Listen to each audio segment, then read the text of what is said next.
Dear students, मैं doctor Purnima Dixit BSc third year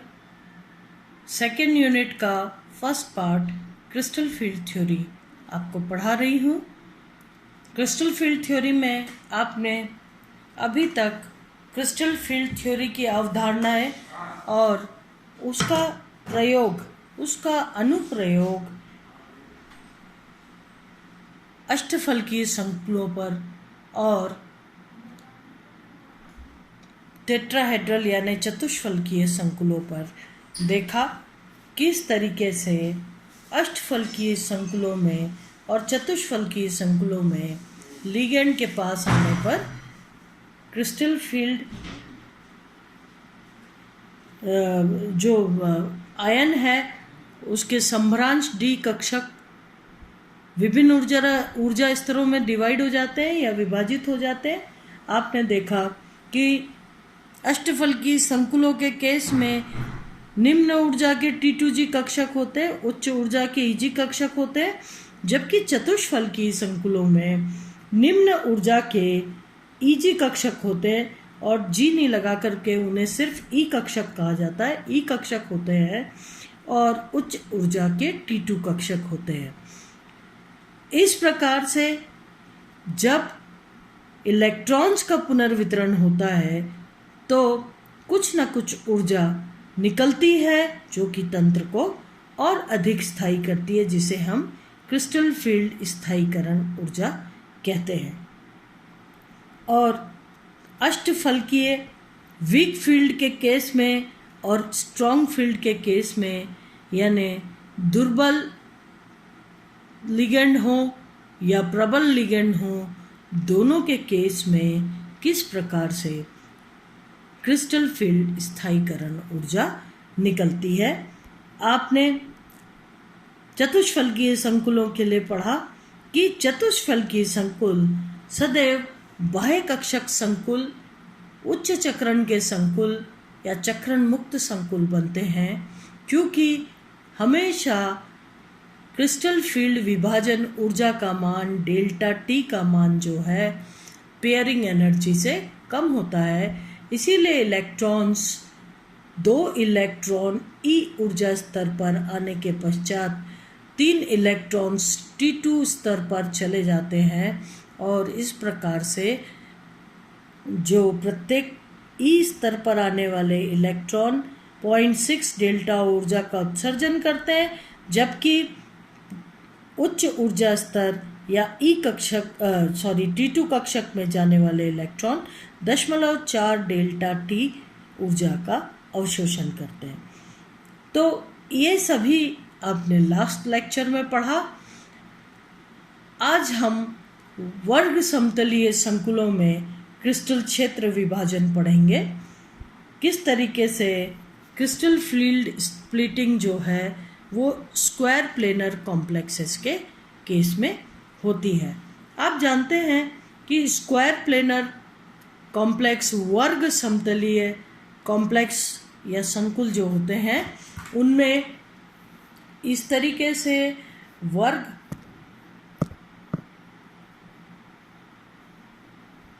के x plane और वाई प्लेन, ये एक्स प्लेन है और ये वाई प्लेन है, और जेड, अगर आप इसको अपनी टेबल का चौकोर भाग माने तो एक्स प्लेन और वाई प्लेन 2 डायमेंशन आपको टेबल पे ही दिख रहे हैं। अब जेड प्लेन कौन सा हो गया? अगर ठीक सेंटर से ऊपर की तरफ अगर लोब्स हों तो ये जेड अक्ष है और इसका एक पाली ऊपर होगी और एक पाली नीचे होगी, टेबल के नीचे होगी। इस तरीके से टेबल पे इसे एक्स अक्ष, इसे वाई अक्ष और टेबल के ये जो प्लेन है इससे ऊपर जेड अक्ष कहा जाता है, ऊपर से लेके नीचे तक। तो जो DZ स्क्वायर है उस कक्षक है, उनकी एक पाली टेबल के ऊपर और एक पाली टेबल के नीचे इस जगह पे होगी। तो जब भी वर्ग समतलीय संकुल बनते हैं तो 4 लिगेंड आते हैं। वर्ग समतलीय संकुल बनने के लिए 4 लिगेंड की आवश्यकता होती है और चारों लिगेंड x अक्ष और y अक्ष पर से आते हैं, यानी x -x y -y अक्षों पर से आते हैं। और इस प्रकार से वो डी कक्षक जो कि जिनकी की पालियां x और y अक्ष पर केंद्रित होती हैं, देखिए यहाँ पर dx² y², क्योंकि आप जानते हैं कि dx² y² की पाली जो है वो इस प्रकार से x और y अक्ष पर केंद्रित होती है, तो dx² y² कक्षक चूँकि आने वाला ligand x -x y -y से आ रहा है, तो इन dx² y² कक्षक डी कक्षक की पाली x और y अक्ष पर होती है, इसलिए शीर्षस्थ प्रतिकर्षण होता है, हेड टू हेड प्रतिकर्षण होता है। और इसलिए dx² y² highest energy level पर सर्वाधिक प्रतिकर्षण फील करते हैं और इसलिए ये सबसे उच्च ऊर्जा स्तर पर चले जाते हैं। अब यदि दूसरे बाकी के बचे हुए डी कक्षकों की बात करें, dxy, अगर dxy की स्थिति देखी जाए तो अगर ये x अक्ष है, ये y अक्ष है, तो dxy की पालियां x और y अक्ष के मध्य में रहती है। ये आपका टेबल का फ्लैट पोर्शन है, ये x अक्ष है और ये y अक्ष है। अब इसके बीच में आप इमेजिन करिए इस तरीके से गोल पालियां इनके बीच में स्थित है, तो सबसे अधिक प्रतिकर्षण तो dx² y² से होगा, क्योंकि यहाँ शीर्षस्थ प्रतिकर्षण है लिगेंड के साथ, इसलिए ये सबसे अधिक ऊर्जा स्तर पर चले गए। इसके बाद चूंकि लिगेंड तो आ रहे हैं इन अक्षों पर से, x, ये -x, y और ये -y, इनके ये अक्ष पर से आ रहे हैं और dxy जो है इसकी पालियां इन अक्षों के मध्य में है, तो इतना प्रतिकर्षण तो नहीं फील कर रहे जो कि dx² y² ने किया था, लेकिन फिर भी कुछ इससे कम प्रतिकर्षण फील करेंगे और इसलिए अगले ऊर्जा स्तर पर dxy आएंगे।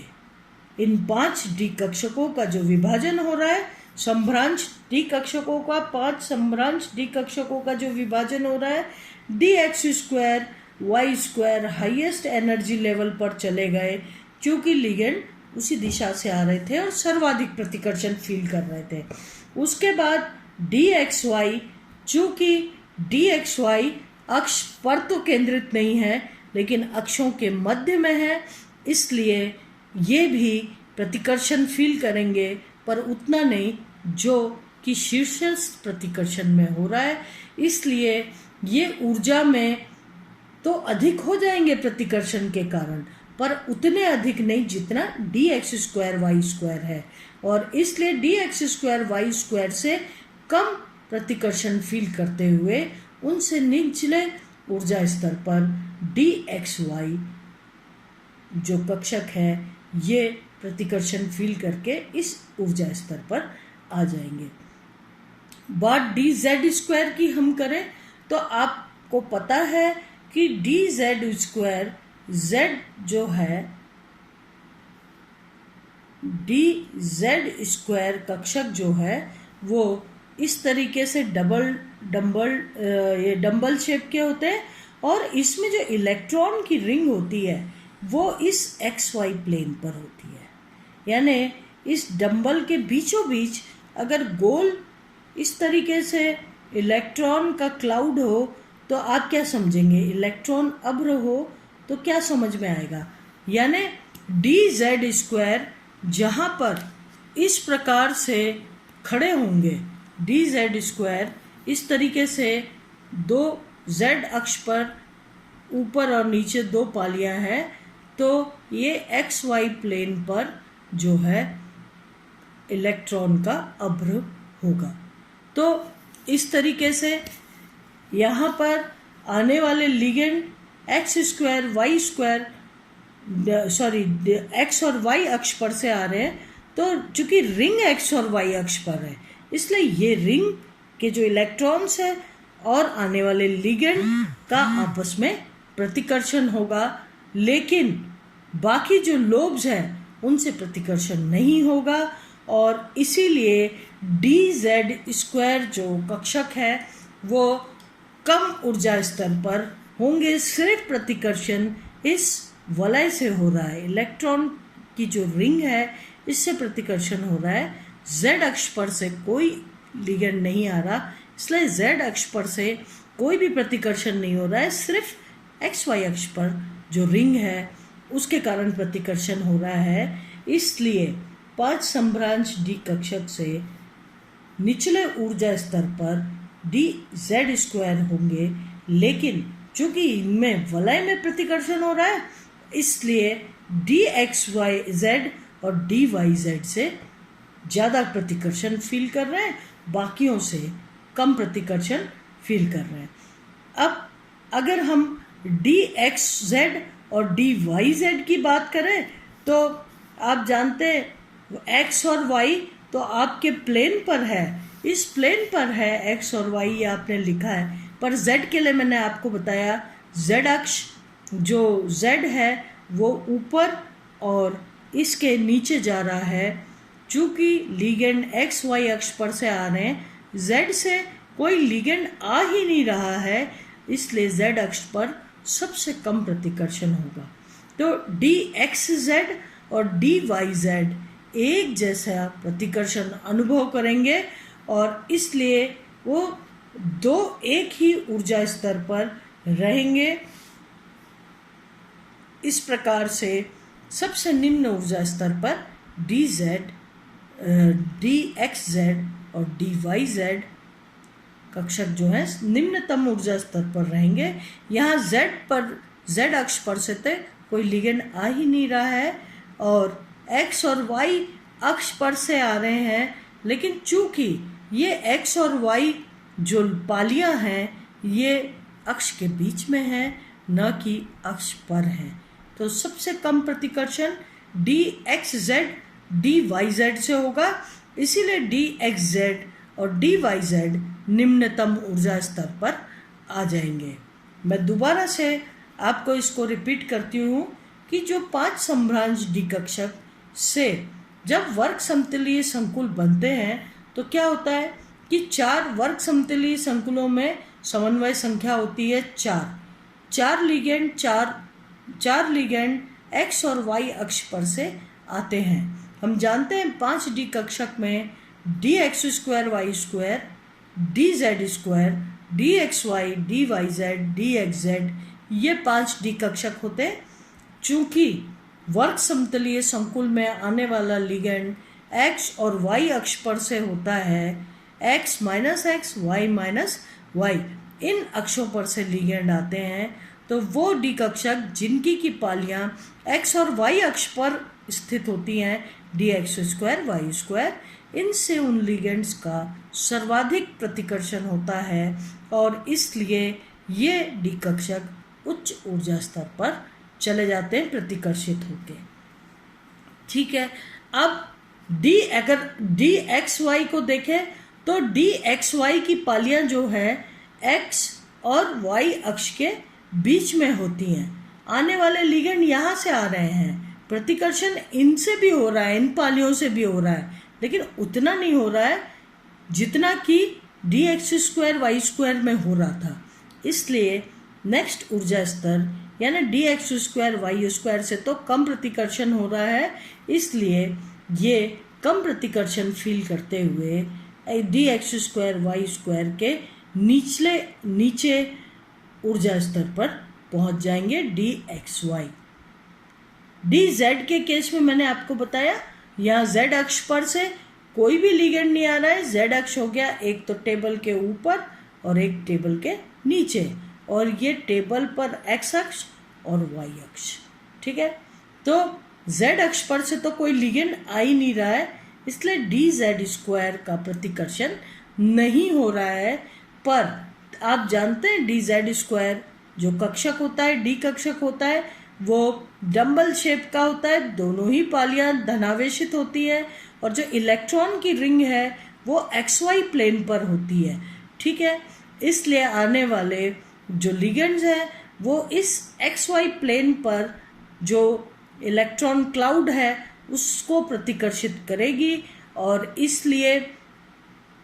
Z कक्षक DXYZ और YZ से अधिक ऊर्जा स्तर का हो जाएगा, क्योंकि XY प्लेन पर जो रिंग है वो लिगेंड से प्रतिकर्षण फील कर रही है।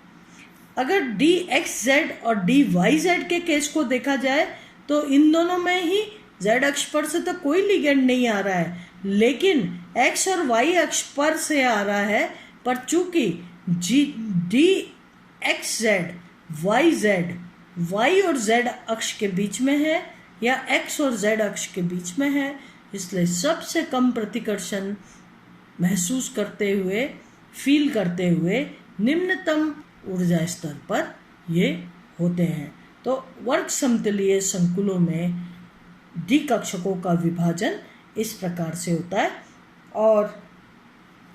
इसके आगे अब हम कल पढ़ेंगे नेक्स्ट लेक्चर में। धन्यवाद।